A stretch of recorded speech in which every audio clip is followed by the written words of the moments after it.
Hello, everyone. We are waiting to see if the connection with our special guest comes up. Um, I see he's having some technical difficulties. Just a moment. Okay, just a moment. We'll pause this. Oh, look, our special guest has made the connection. I'm so glad this is working. Everyone in 5th grade, please welcome, do you say Mr. or Sir? Sir, KBE. Sir, what?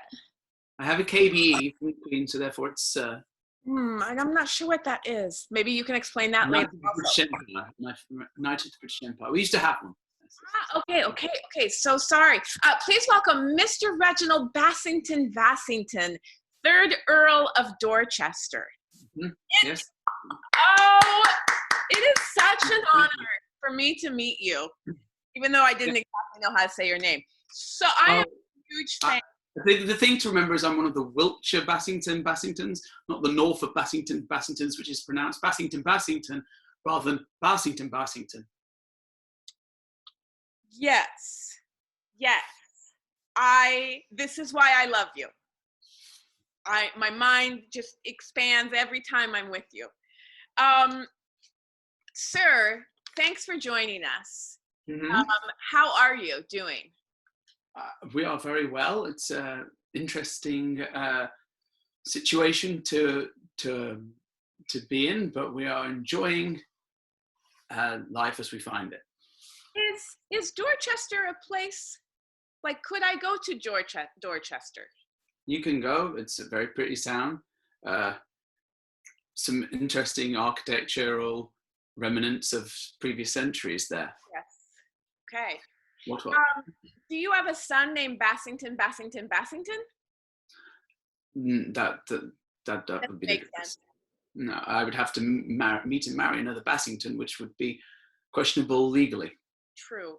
Do you have a son that you might name Reginald Bassington-Bassington? No. That's not legal. That could work. Maybe I'll look into it. All right. Well, anyway, we digress. Well, basically, I digress. Really, basically, it's all me. All right, sir, I have brought you here because you are a renowned expert on the stock market. Yes. And I am trying to teach my kids about Black Tuesday, October 29th, 1929, when in the United States the stock market crashed. Yes. And I think before we can understand what happened then, we need to know about a stock market in general. Okay. So what is a stock market? A stock market is essentially, well, the way I like to think about it is you get a bunch of fellows like myself, city types, and you go down and you all are involved in buying and selling parts of a company. So think about it like this. You go to the market and you buy a produce, such as tomatoes, correct? Yes? Well, essentially, it's a market just the same as that, but we are buying small parts of a company. So a company, let's just say I'm on an Apple computer right here. Apple computer, I can own a small part of that company. Now, not all companies will trade, but those that do, they give a small part of the company to the holder. Okay. The reason why they do that is to get more money into the business to invest and to reduce their liability. So they have more money coming in without having to put in their own money. The investor has the opportunity to make money when they make profit. So if Apple makes profit, because I now own a small part of that company, I get a small part of that profit. Okay. And just as we are seeing right now with toilet paper, if there is a lot of demand on a particular product, that means lots of people want something, the price will increase. So if a company is doing well, more people want to buy stock in it. Therefore, it's not like there's an endless number of shares in Apple computer. There's only however many there are. Let's just say it's 10. And I have 10 people that want to buy it. Then the price is going to be it's going to have a set amount because there's only so many people who want to buy it.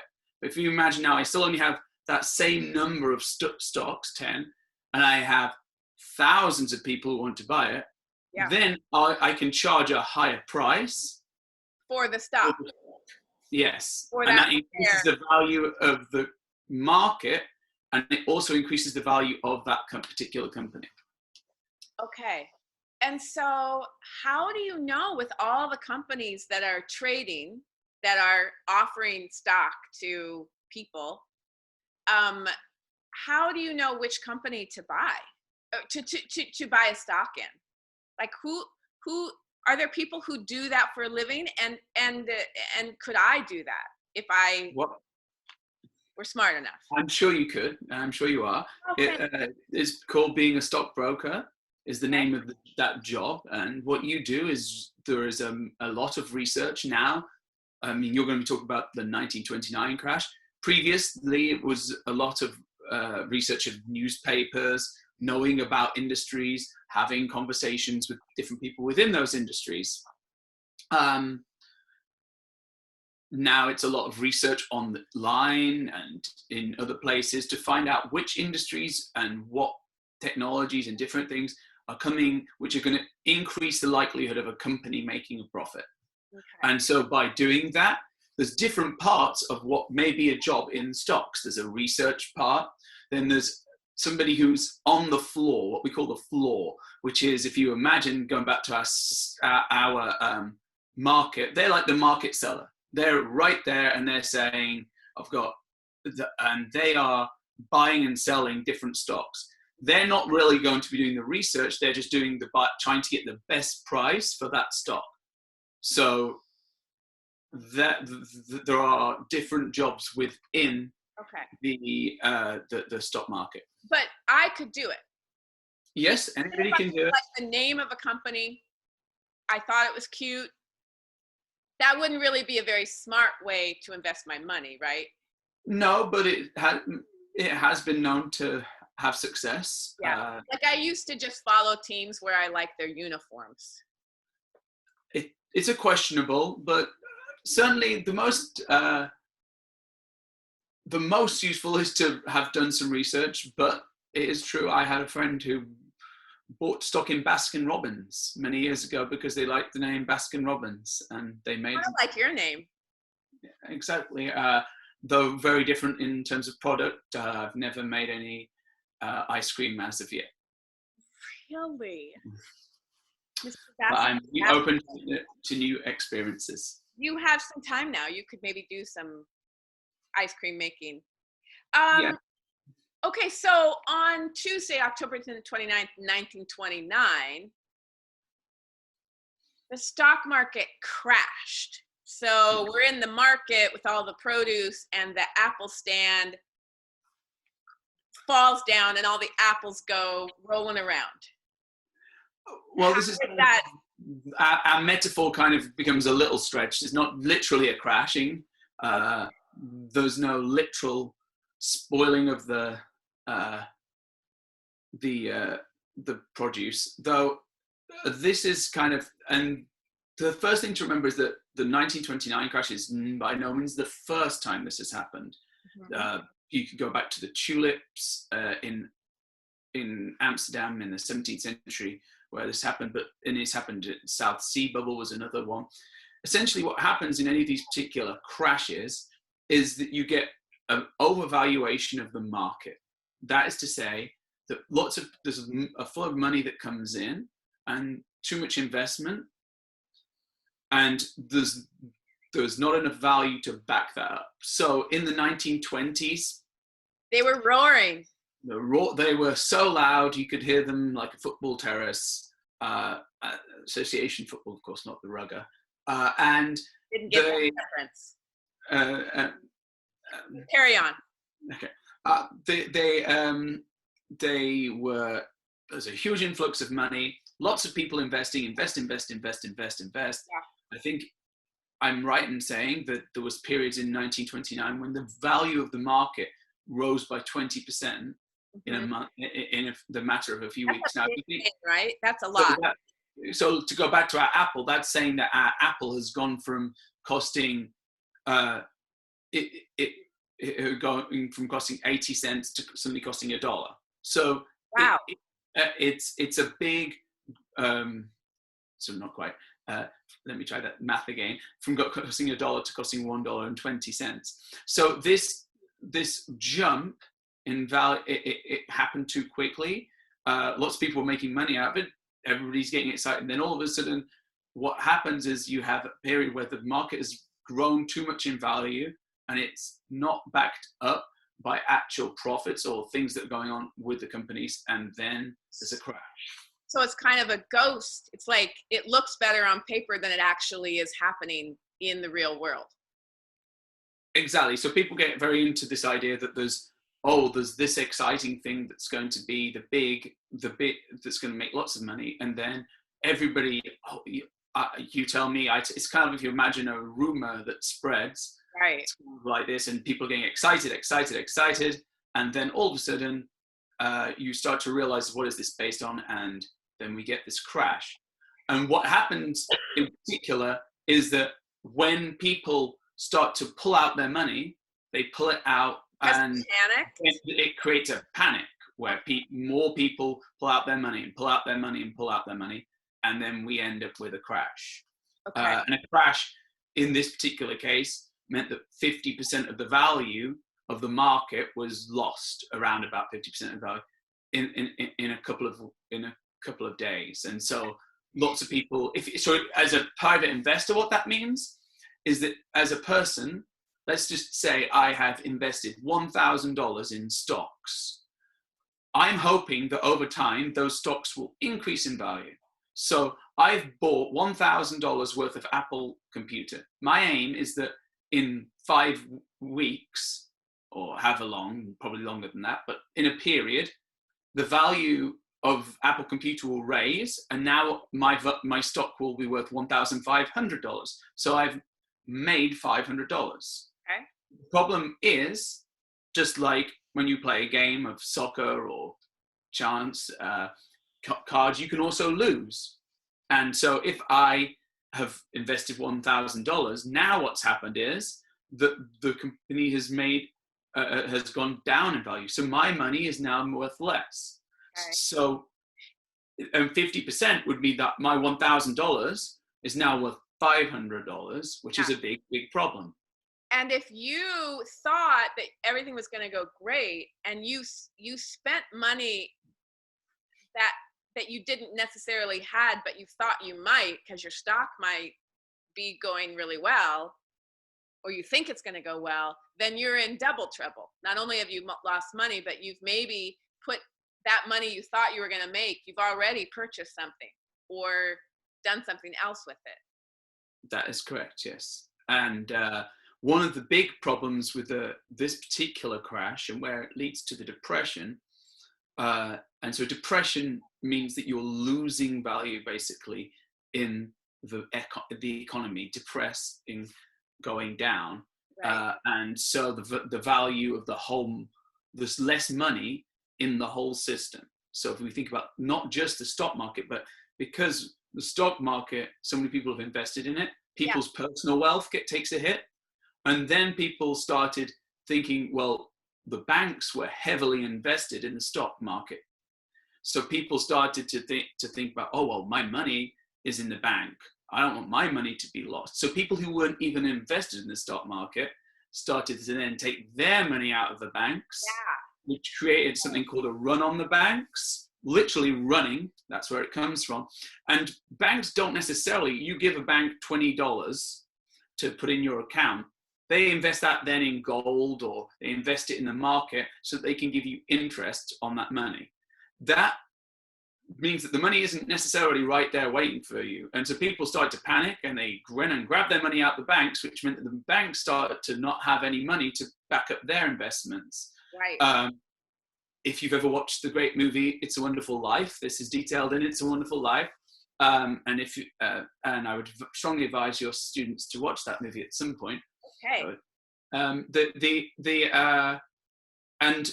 so this is what also happened, is that now people who were not even involved in the stock market Yes. have not got personal wealth. And the third knock on for the economy was because these companies had lost so much money, then they had to cut jobs because and so this led to massive unemployment. Okay. So even if you didn't, even if you weren't a fancy investor or even just a day-to-day investor yourself, you were affected by this because you might have pulled your money out because you were worried that that money you gave to the banks, the banks had heavily invested in stocks. You were worried that all that money was going to go. So it affected people even if they weren't even in the stock market. I find that interesting. Okay. Yes, and even if you didn't have any money in the banks, we have to recall that this is a long time before the internet, a long time before any other things. Most people had, nobody had credit cards. It was all cold hard cash. And so if you are somebody who may be just a farm laborer, for example, your money that is now has a different value, but you didn't invest it in the bank, so you're not involved in that way. You're not involved in the stocks. But the farm you're just a farm laborer, the farm that you used to work for, that farmer has lost all of his money, and his bank, he can't afford to pay for the farm anymore, and now you have no work. So even people who had no involvement in the banks or the stocks have a knock-on effect. Okay. All right. That was a devastating time period. How did your family make it through? Well, luckily, you're doing well now. As you know, it's a baronial name, so therefore the Bassington-Bassingtons we were quite fine. Unfortunately, this was this period, the idle rich and all of these things. It led to, in the UK, there was a knock-on effect for lots of families like mine losing our country houses, which was very difficult. We had to go from having a baronial manor to only having several properties in London. I'm sorry for that loss you experienced. Mm-hmm. It must have been hard. And so am I to assume then that there's a stock market in every country, or we're all connected, like this happened in England and it happened in Germany and happened all over at the same time? Yes. So the stock market crash, yes and no. So it has a knock-on effect everywhere. Because at this point, the British Empire obviously was predominant, one of the predominant economies. So to the US.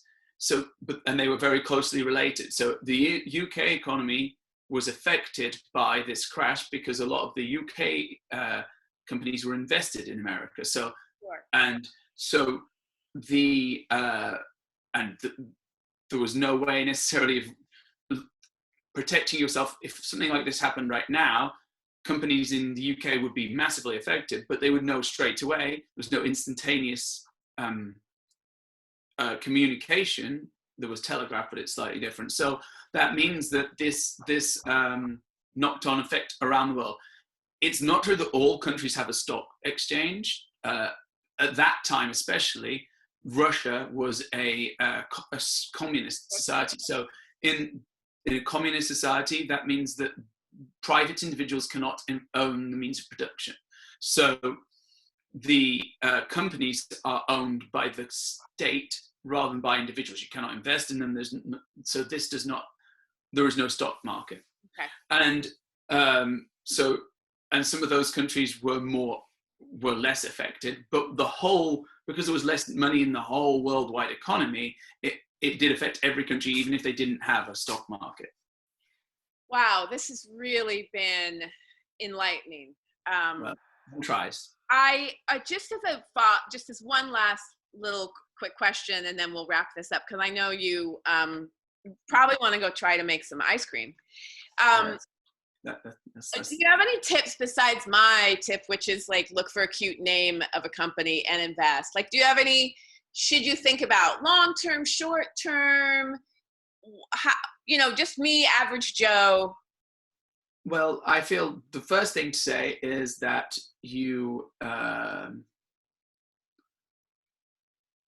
research is one of the biggest things. Okay. You should make sure to listen to your mathematics teachers for Oh, yes. major math His statistics. name is Mr. James House. I've You not know, heard it's of funny. it. He looks eerily like you. Well, I I, couldn't. I've been I distracted couldn't the whole possibly. time. I couldn't possibly comment upon that. Though I'm sure he's a jolly fine fellow. He Uh, is.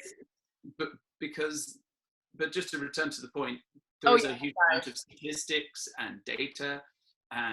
You need to know a lot about how to play around with numbers and fractions in particular. But the other thing, Reginald. sorry, Reginald. the other thing to say is that I'm sorry about that. One of my minions was trying to interrupt this interview, even though I told That's them okay. it was a good time. The other thing that one must know is the history of these things, because there is often a lot of repetition within economic cycles. So history is, and the study of economics has a lot to do with history. For if you have, for example, as I mentioned, the South Sea bubble, you have the situation in the late 1990s with the what was called the dot-com boom, and in the 2000s there was a major recession as a result of the housing market. So if you're not researching and learning all of these prior events, Yeah. then you're not necessarily going to see what is coming. So it's not just math, it's not mathematics, it's not just research skills, it's also some of your history teacher. Yes, correct. Yeah. Well, maybe one day you'll come back and tell us what's the difference between a recession and a depression. But I know that we need to get going. Yes, Sir Reginald Bassington-Bassington, 3rd Earl of Dorchester. I am really, this has been like my most favorite 20 minutes I've spent in a long time. So I really appreciate you taking time out of your day. Thank you so much. My pleasure entirely, and good luck to you in all of your studies. If you are ever this side of the pond, please feel free to check in at the old baronial home. Okay, the which one? Well, luckily we've regained fortunes and now have several others, so okay, you can take your pick, and I leave you. I'll text you. Thank you. It's my pleasure to have been of service to one and all. Thank you so much. Oh, sorry, I forgot.